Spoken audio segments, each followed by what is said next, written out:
A multi-billion-dollar lawsuit filed by the US president against the BBC couldn't come at a more critical moment for the corporation. So Donald Trump has accused the BBC of defaming him by splicing together two parts of a speech that he gave on January the 6th, 2021. Now, there was one section where he told supporters to march on the Capitol and another where he said fight like hell. What the BBC left out was the part where he called for peaceful protest. The BBC admits it did give the wrong impression, but also that there's no legal basis to sue because it wasn't done out of malice, it didn't affect Donald Trump's re-election, and this edit couldn't be seen in America, where this case is being filed. Donald Trump's team disputes that, saying it could have been seen in America. The BBC says it's ready to fight the case, but it could cost the organisation financially, but also reputationally, because it's going to keep this mistake in the headlines whilst it starts negotiations with the British government about how much public money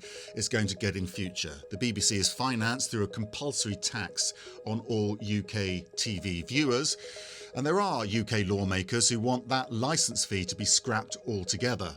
But there's also another element to this case which will be raising alarm bells within the BBC, because Donald Trump claims the BBC violated trade practices law, suggesting that he feels the BBC has been competing unfairly in the US. The US is a key market for the BBC commercially, away from that licence fee. He could find many ways to restrict the BBC's access to the US, which would starve it of commercial income too. He could also, for example, restrict BBC News' access to White House briefings, which would damage its access to stories as well from there.